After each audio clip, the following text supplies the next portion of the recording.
परमार्थ की पगडंडी, रॉय के साथ रोचक कथाएं।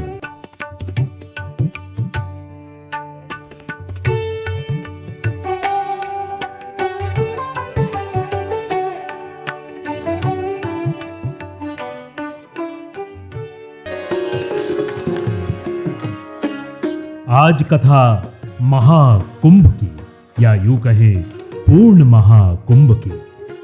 महाकुंभ करोड़ों श्रद्धालुओं की आस्था का प्रतीक है।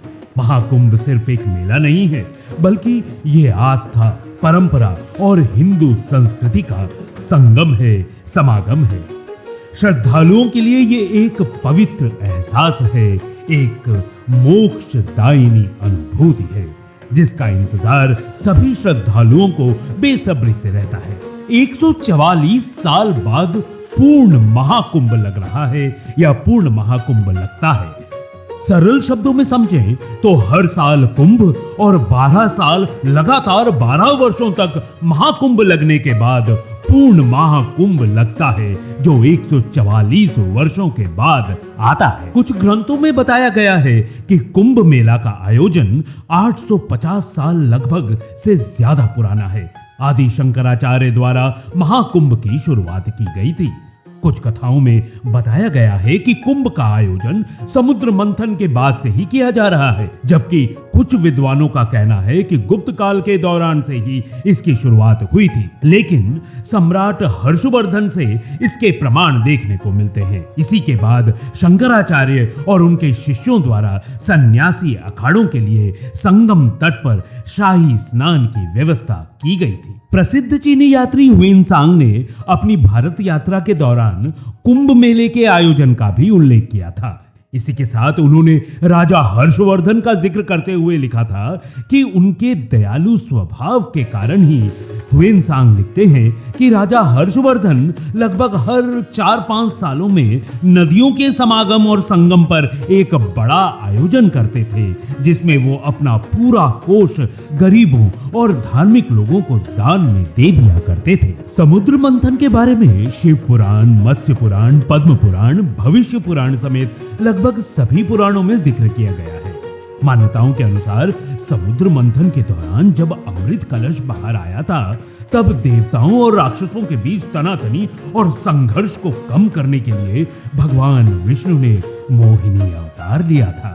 इसके बाद जब देवताओं और राक्षसों के बीच संघर्ष काफी ज्यादा बढ़ गया था, तो उन्होंने भगवान इंद्रदेव के पुत्र जयंत को यह अमृत कलश सौंप दिया था। जयंत एक कौवे यानी कागा का रूप धारण कर राक्षसों से अमृत कलश को छीनकर उड़ चले थे।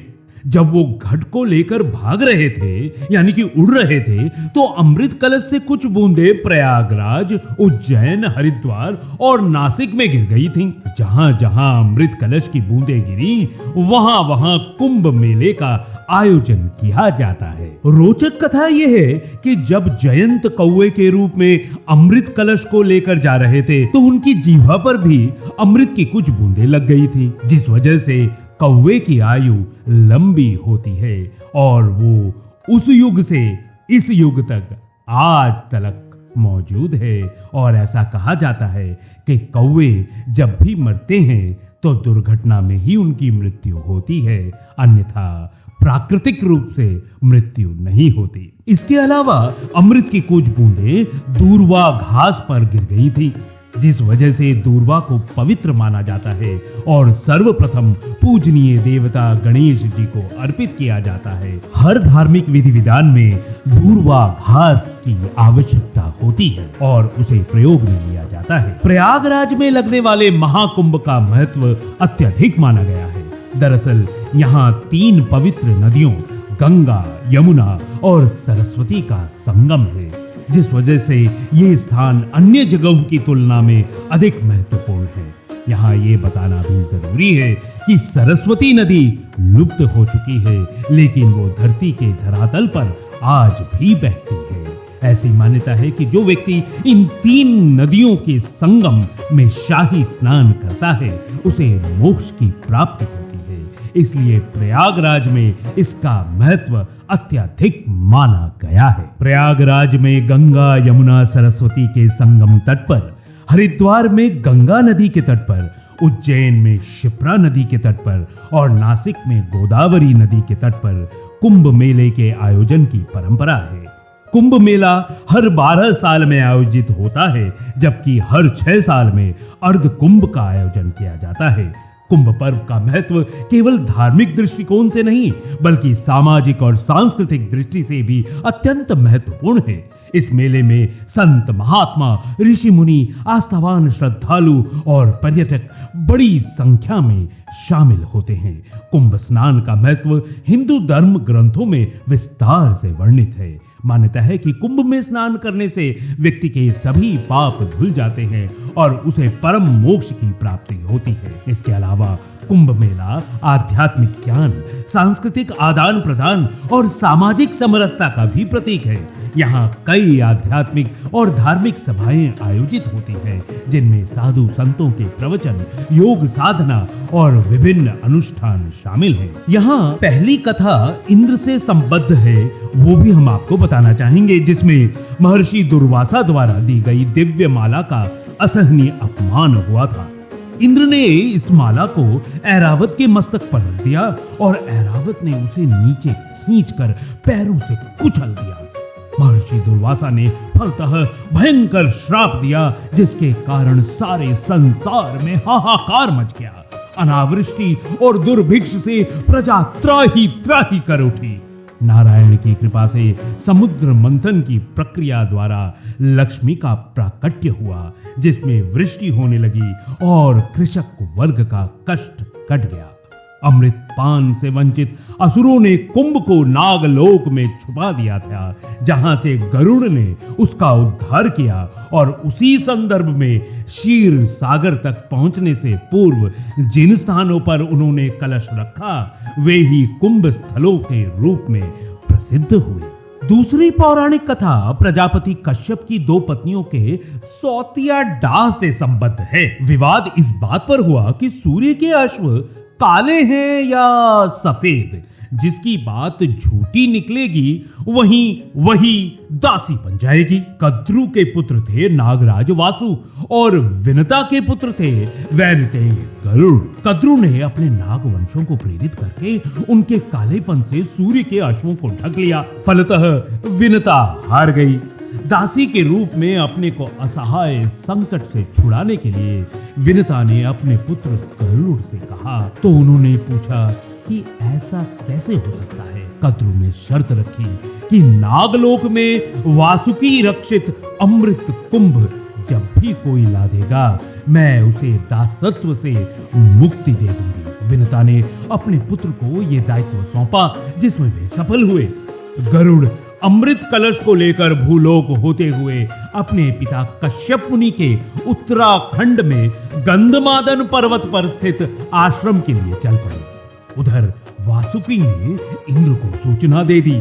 इंद्र ने गरुड़ पर 4 बार आक्रमण किया और चारों प्रसिद्ध स्थानों पर कुंभ का अमृत छलका, जिससे कुंभ पर्व की धारणा उत्पन्न हुई। वहीं हम आपको बता ही चुके हैं कि देवासुर संग्राम की जगह इस कथा में गरुड़ नाग संघर्ष प्रमुख हो गया। जयंत की जगह स्वयं इंद्र सामने आ गए। ये कहना कठिन है कि कौन सी कथा अधिक विश्वसनीय है और लोकप्रिय है, लेकिन महाकुंभ जरूर और अत्यंत लोकप्रिय है। जैसा कि हम बता चुके हैं कि कुंभ का मतलब होता है घड़ा। दरअसल कुंभ मेले की शुरुआत एक पौराणिक कहानी से हुई है और उस पौराणिक कथा को हम आपको बता ही चुके हैं कि देवताओं और राक्षसों के बीच समुद्र मंथन हुआ था।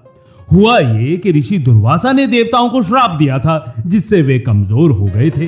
राक्षसों ने इसका फायदा उठाकर देवताओं को हरा दिया, जिसके बाद सभी देवता भगवान विष्णु के पास मदद मांगने गए थे।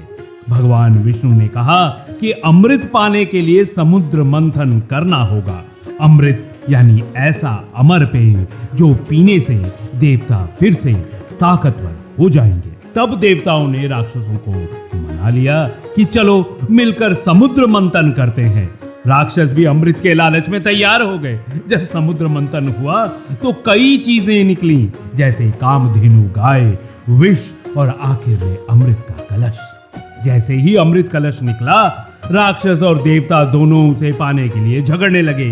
इस बीच भगवान इंद्र के बेटे जयंत ने अमृत कलश उठाया और वहां से भाग गए, जो कथा हम आपको सुना ही चुके हैं। जब राक्षसों ने जयंत का पीछा किया, इस दौरान 12 दिनों तक देवताओं और राक्षसों के बीच लड़ाई चलती रही और इसीलिए हर 12 वर्ष में महाकुंभ का आयोजन होता है।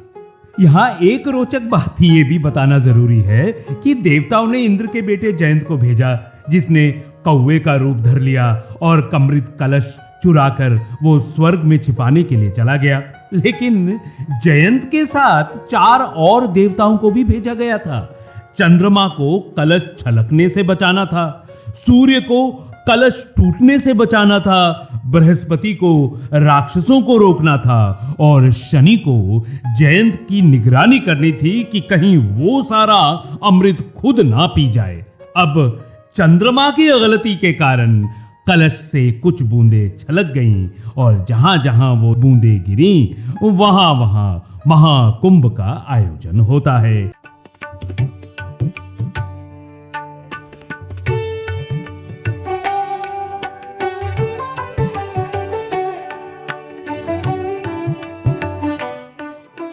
रॉय के साथ रोचक कथाएं, परमार्थ की पगडंडी।